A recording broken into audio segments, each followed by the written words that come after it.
Diabetes mellitus refers to a group of metabolic disorders characterized by hyperglycemia or high blood glucose.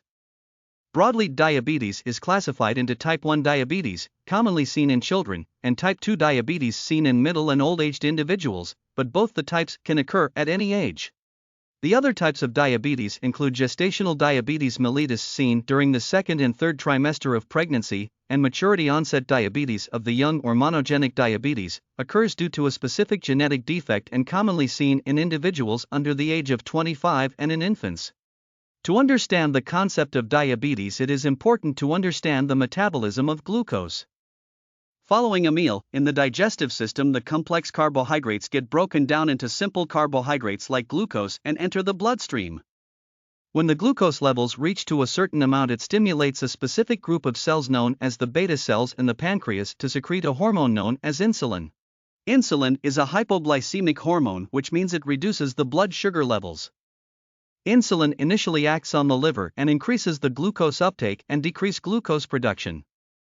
The main peripheral targets for insulin are fat cells and skeletal muscle cells, where it binds to the insulin receptors, which activates certain reactions leading to the uptake of glucose from the blood into the fat and skeletal muscle cells.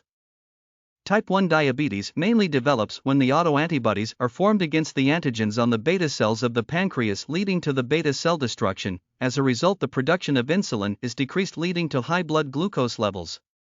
Therefore, the only drug useful in controlling the sugar levels in type 1 diabetes is insulin. Unlike in type 2 diabetes, where other oral hypoglycemic drugs like metformin, glimepiride, etc., can be used, the type 2 diabetes develops mainly due to insulin resistance, which means the decrease in the ability of insulin to act on the target tissues, mainly like liver, fat, and skeletal muscle cells. The exact reason for this insulin resistance has not been known. Initially, the pancreatic beta cells compensate this insulin resistance by increasing the output of insulin, leading to a hyperinsulinic state. But certain individuals cannot maintain this, eventually leading to a decrease in insulin production, which in turn leads to high blood glucose levels.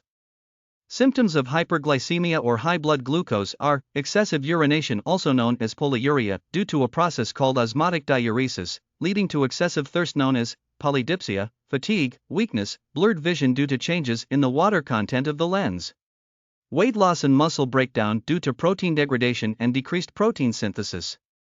Chronic hyperglycemia or high blood glucose for long period of time is an important factor leading to complications like blindness due to diabetic retinopathy, renal failure due to diabetic nephropathy, sensory loss and loss of pain in distal parts like legs due to diabetic neuropathy, which allows the patient to sustain major or repeated minor trauma to foot without even the knowledge of injury. This, in association with poor wound healing, may lead to diabetic foot ulcer. Significant individuals who develop diabetic ulcer may undergo amputation or surgical removal of limb. Decreased sweating or absence of sweating, known as anhidrosis, which makes the skin dry and formation of fissures.